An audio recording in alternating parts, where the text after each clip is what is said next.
Love Serye TV. Captured by Lady Boss. Tunghayan na po natin ang 15 bahagi. Dad, just move her shoot next week, okay? She's not feeling well right now. I heard some gushing sound of water as he continued talking. I tried blinking a couple of times and decided to just stare at the ceiling. Yakap kong isang malaking unan. Hanggang bewang ang comforter ko at wala na ako. Katabi. I don't know. She just had a fever. He is talking to his dad through phone call. I just woke up. Pinakiramdaman ko ang sarili at medyo mabigat yung pakiramdam ko. I can still feel my pussy aching. Damn, he's giant. Ang sakit pa rin hanggang ngayon, lalo na kapag umiihi. Parang ayaw ko na nga umihi, pero ang magaling na si Hero, tinatawanan ako habang pinapanood na indahin ang hapdi sa pag-ihi ko. Yeah, she is here in my condo, so please. I will take a leave for a week. Just tell my secretary to send me my works and I will work here for the meantime. I have a schedule nga pala sa shoot bukas. Hindi ako natutuwa. Yes, Dad. No one will take care of her. I tried removing my comforter through my feet but fact, masakit pa rin. Unlike yesterday, mas okay na ang pakiramdam ko ngayon. Kagabi nang matapos kami at ayain ko siya na umihi. Hindi ko na nakayanan na tumayo at maglakad.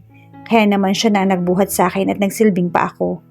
Unti-unti akong bumangon nang marinig ko na wala nang lagaslas ng tubig.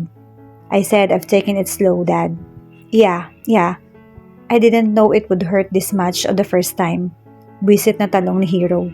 May higante yata sa laki. Okay, Dad. Tell Mom I love her. Napangiti naman ako at saka inayos yung buhok ko. I got my hair clip on Hero bedside table and put my hair in place. I love you, Dad. Hindi ko na siya nilingon pero agad kong naramdaman ang presensya niya nang may umakap sa akin mula sa gilid at pinahinga ang baba sa aking balikat. You're still hot, hon. Kumusta yung pakiramdam mo? He is planting butterfly kisses on my neck and my ears. Agad akong lumayo nang maalala na may lagnat pa ako. Get off. I still have fever. Baka mahawaan kita. Mas lalo siya yumakap at sumampa sa kama. Nakaupo katulad ng pwesto ko. Our feet are stretched on the mattress, skin touching while his body is tilted perfectly on my face. Tumitibok na naman. Buisit na Hero na to. Mas lalo nagiging clingy. But I like it better. Kilig na kilig ako sa loob-loob ko. Siguro nga, hindi na lang ako magpapanti nito dahil palagi lang luluwag dahil sa kaswitan niya. I am sorry. Is your head hurting so much? Napasimangot ako at saka tumango. Hinawakan ko yung kamay niyang nakayakap sa tiyan ko. Halos sa boobs ko na nga, yumayakap. Dapat wala akong damit ngayon. Pero dahil sumama yung pakiramdam ko kanina madaling araw, he let me wear his shirt. I'm not comfortable but it is so cold talaga. Tumangutang umuli ako at saka yumakap sa kanya. I hate your giant. Ramdam na ramdam ko sa kanyang dibdib ang paggalaw niya. Tanda na tumatawa siya.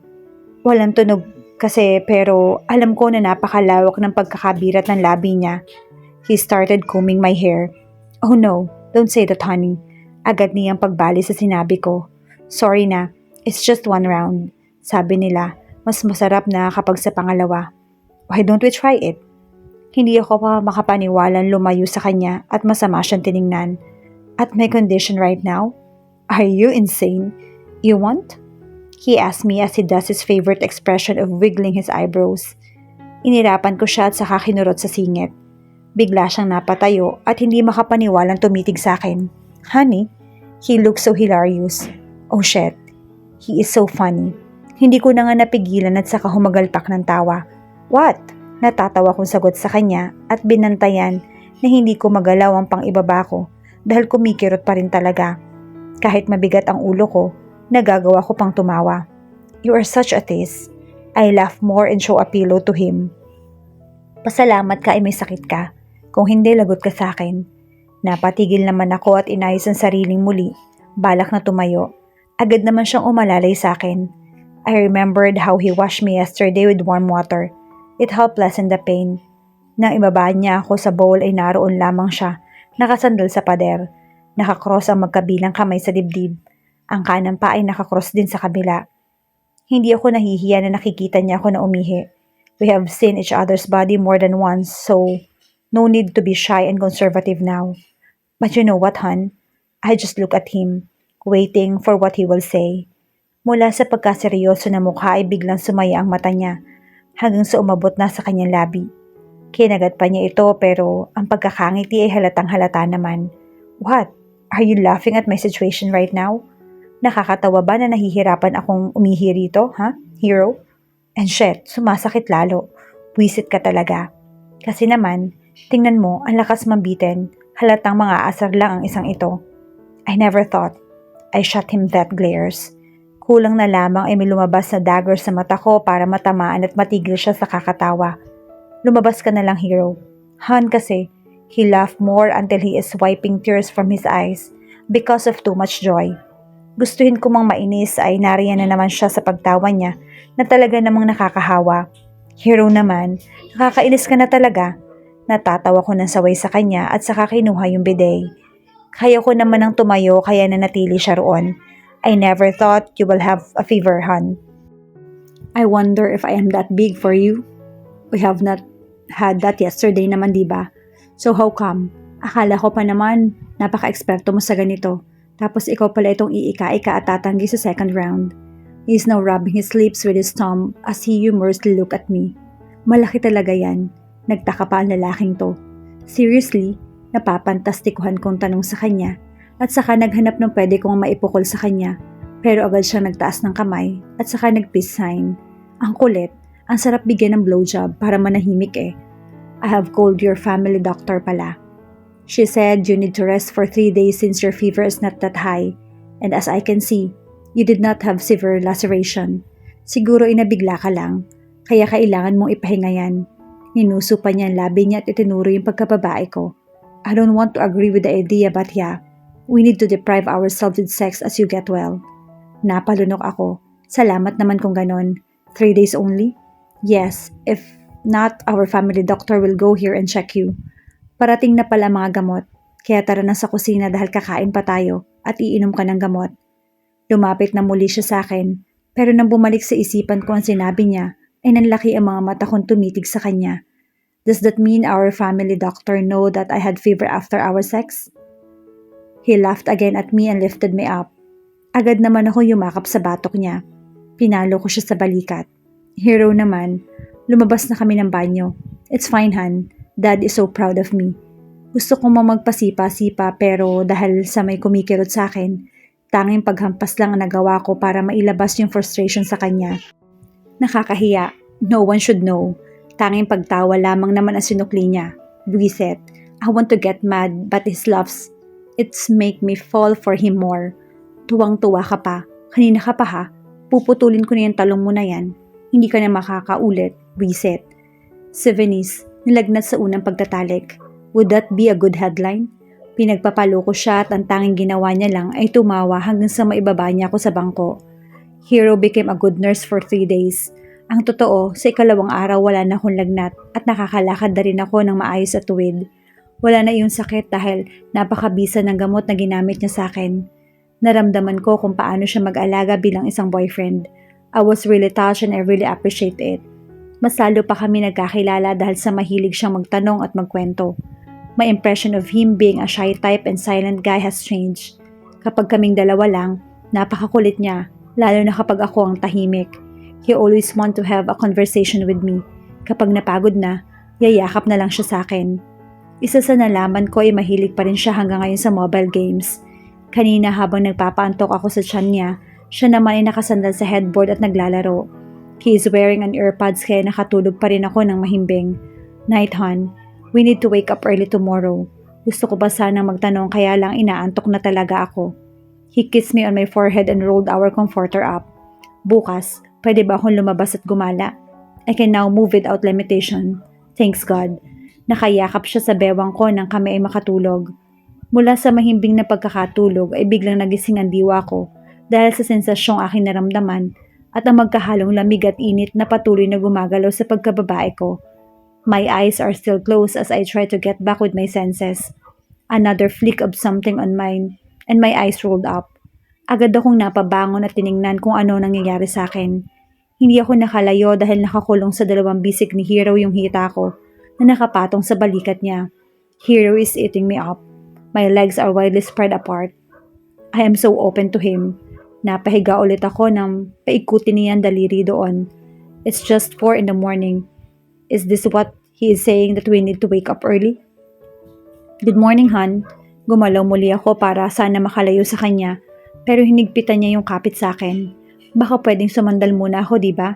Hero, ano, gutom lang? Para kasi siyang mabagsik na leon na kinakain yung perlas ng silanganan ko at nakatingin sa akin na akala mo ay gusto akong sunugin ng kanyang nag-aapoy na mga mata. He stuck his tongue and make me see how he flicked it on top of his tongue on mine. Oh, agad na nanginas. Ang kanina lamang ay natutulog na apoy sa aking katawan. At dahil mukhang ayaw na akong pakawalan ng lalaking to, kumuha ako ng isa pang unan at dinagdag sa unan ko para makita ko siya ng maayos. He smiled at me as he kissed. Hindi na ako magagalit kapag may gumising sa akin mula sa mahimbing na pagkakatulog, kung ganitong paraan ba naman.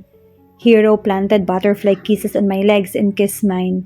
Again for like 5 times before he slowly crawled on top of my body until we are facing each other again.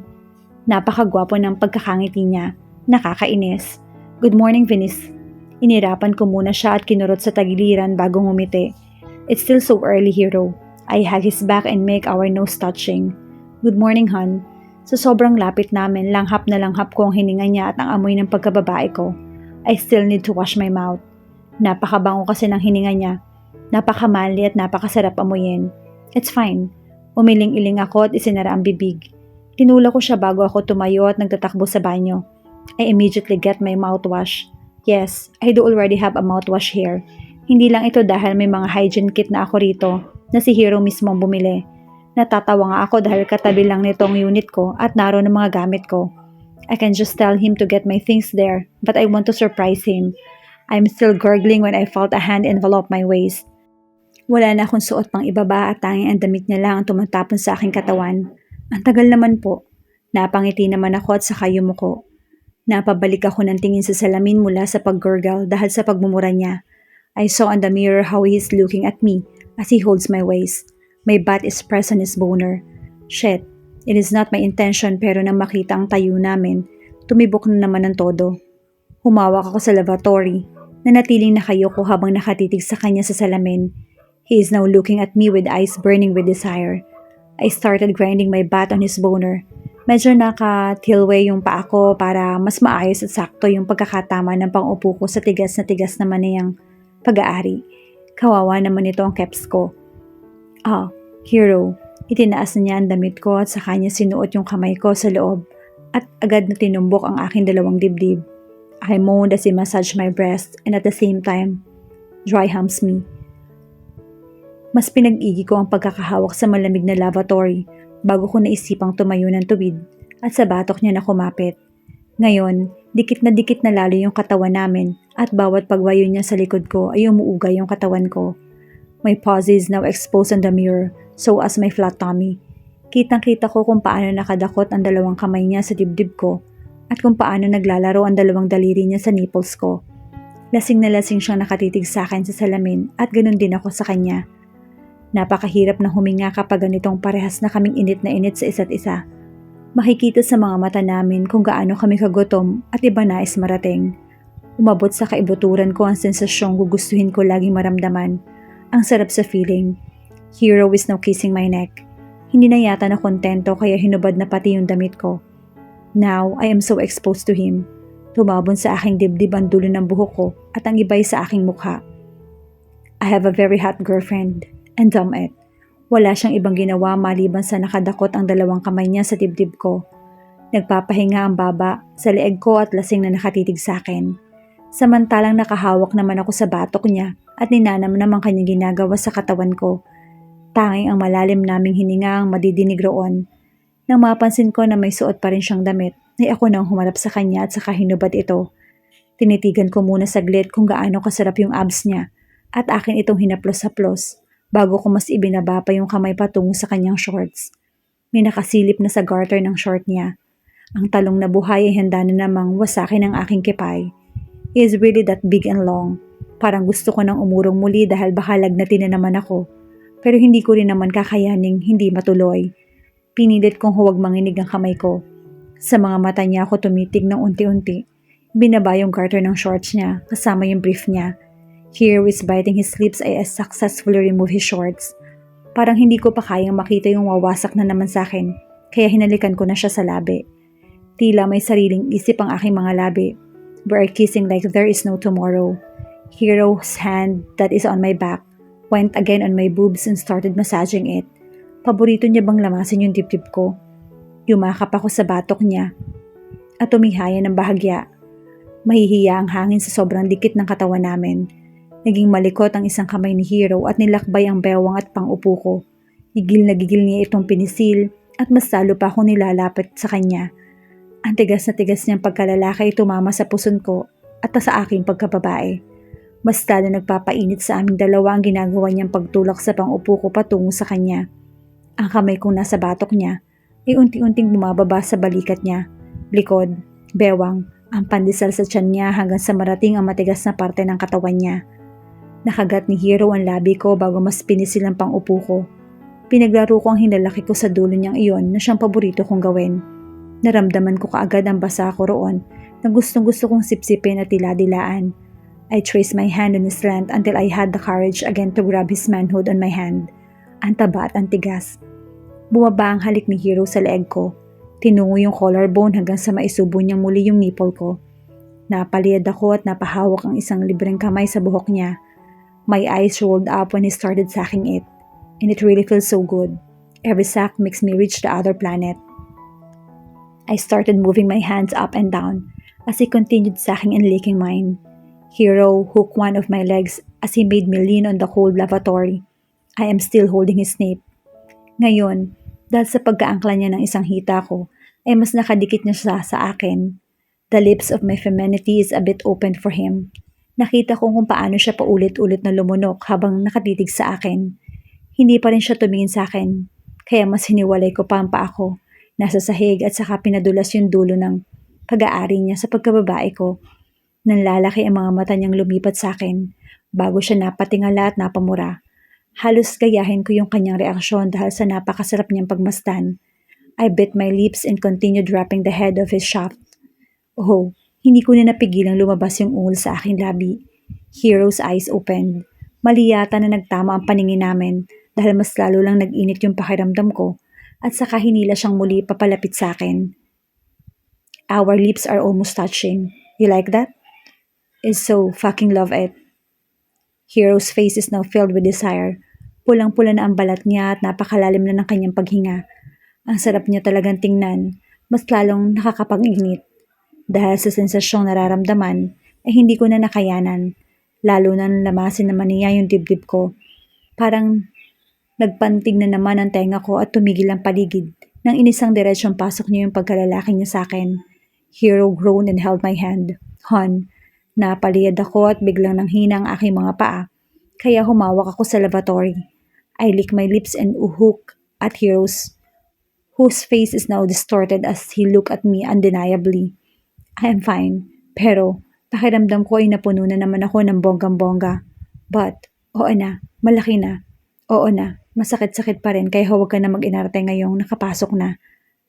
Hero, wala talaga sa hulog ang kabaliwan ni Hero dahil mula sa nahihirapang mukha ngayon ay tatawa-tawa na siya.